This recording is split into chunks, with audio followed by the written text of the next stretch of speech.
Hello అండి అందరికీ welcome to Padma Prasad vlogs. కరకరలాడుతూ క్రంచీగా యమ్మీగా ఫిష్ ఫ్రై చేశానండి.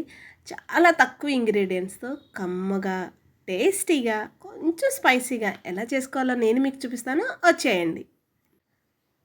నేనైతే కనుక చేపల్ని ముందుగానే క్లీన్ చేసేసుకున్నానండి. చూడండి, ఫ్రై కోసం మనం ఇలా కట్ చేసుకుంటే చక్కగా ఈవెన్గా ఫ్రై అవుతాయి. కొంచెం మందం ఎక్కువైనా కూడా కొంచెం కుక్ అవడం టైం పడుతుంది. ఫ్రై కోసం మీడియం సైజ్ పీసెస్ కట్ చేసుకుంటే బాగుంటుంది. 1/2 టీ స్పూన్ దాకా పసుపు, రుచికి సరిపడా ఉప్పు, అలాగే స్పైసీకి తగ్గట్టు కారం వేస్తున్నానండి. నేను కలర్ఫుల్గా ఉంటుంది, కొంచెం ఘాటు ఉంటుంది అని పచ్చి కారం వేస్తున్నాను. ఇది కంప్లీట్గా ఆప్షనల్, మీరు ఇంట్లో వాడే కారం అయినా కూడా వేసుకోవచ్చు. 1 స్పూన్ దాకా అల్లం వెల్లుల్లి పేస్ట్ ఫ్రెష్గా ఇప్పుడే గ్రైండ్ చేశానండి. అది వేస్తే కొంచెం టేస్ట్ బాగుంటుంది అనేది నా ఫీల్. 1/4 టీ స్పూన్ దాకా జీలకర్ర పొడి, 1/4 టీ స్పూన్ ధనియాల పొడి, అలాగే ఇంకొక 1/4 టీ స్పూన్ దాకా గరం మసాలా.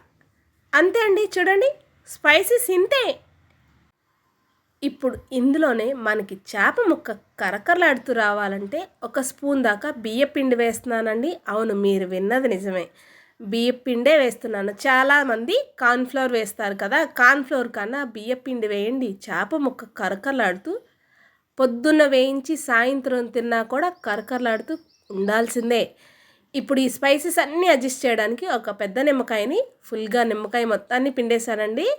గింజలు తీసేసుకొని చక్కగా రసాన్ని పిండేసి ముక్కలకి మనం వేసిన మసాలాలన్నీ కొంచెం జాగ్రత్తగా మసాలా ముక్కలన్నిటికీ పట్టేటట్టు చేసుకుందాం. హడావిడి చేశారా చేప ముక్కలు చేతికి ముళ్ళు గుచ్చుకుంటాయి, లేదా ముక్కలు చెదురైపోతాయి. గుర్తుపెట్టుకోండి, కొంచెం ఓపికగా చేసుకుంటే సరిపోతుంది. చూడండి, నేను మొత్తాన్ని కూడా కలిపేశాను కదా చక్కగా.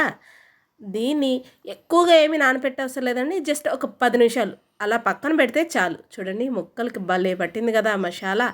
మీరు ఇక్కడ అంచనా తెలియదు అనుకునేవాళ్ళు జస్ట్ ఊరికే నాలుక మీద ఈ గ్రేవీని పెడితే గనక స్పైసెస్ ఏమీ చాలకపోతే కొంచెం అడ్జస్ట్ చేసుకోవచ్చు. ఇది పక్కన పెట్టేసేసి ప్యాన్ పెట్టుకొని నేను ఫిష్ ఫ్రైని డీప్ ఫ్రై చేస్తున్నానండి. ఇలా అయితే కరకరలాడుతూ బాగుంటుంది అనేది నా ఫీల్. మీకు నచ్చదో, ఇంత ఆయిల్ నాన్ వెజ్ చేస్తే మళ్ళీ ఎప్పటికీ అవుతుందిరా బాబు అనుకుంటే కనుక చక్కగా ప్యాన్ ఫ్రై కూడా చేసుకోవచ్చు.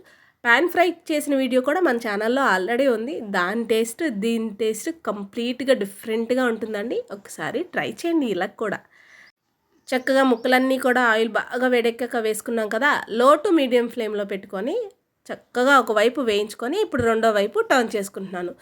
పెద్ద పెద్ద గరిటెలు అవసరం లేదండి, చిన్ని గరిటెలతోనే క్విక్గా చక్కగా చేసేసుకుంటాం. కాకపోతే కొంచెం జాగ్రత్త తీసుకుంటే చాలు. చూడండి, మీతో మాట్లాడుతూ రెండు వైపులా చక్కగా ఫిష్ ఫ్రైని మొత్తం వేయించేసుకున్నాం కదా, ఇంతే అయిపోయినాయి. చూడండి, కరకరలాడుతూ క్రంచీగా ఎలా కనిపిస్తున్నాయో మీకు నోరూరుతుంది కదా. ఇంతే అండి, క్విక్గా ఇలా చేసుకుంటే మా ఇంట్లో చేపల పులుసు ఇష్టపడే వాళ్ళు కొందరు ఉంటారు, ఫ్రై ఇష్టపడే వాళ్ళు కొందరు ఉంటారు. ఇద్దరిని హర్ట్ చేయకూడదు కదా, అందుకని కొన్ని ముక్కలు చేపల పులుసు పెట్టాను, కొన్ని ముక్కలు ఇలా ఫ్రై చేసుకుంటున్నాను. కమ్మగా తినేయచ్చు. ఇలా అన్నీ చేసేసుకుంటే సరిపోతుంది. చూడండి, యమ్మీగా నేను మొత్తం ఫ్రై చేసేసానండి. ఇలా నిదానంగా అన్నిటినీ కూడా చూడండి, యమ్మీగా ఎంత బాగున్నాయో. నచ్చిందండి మీకు ఈ వీడియో? అయితే లైక్ చేయండి, మన ఛానల్ని సబ్స్క్రైబ్ చేసుకోండి. నేను మరిన్ని కొత్త వీడియోస్తో మీ ముందుకు వస్తూ ఉంటాను. అన్నట్టు మర్చిపోయాను, మీరు ట్రై చేస్తే ఎలా వచ్చిందో కామెంట్ చేయడం అస్సలు మర్చిపోవద్దు. నేను వేడి అన్నం పెట్టుకొని 2 ముక్కలు వేసుకొని లాగిచ్చేస్తాను. మరి ఉంటాను.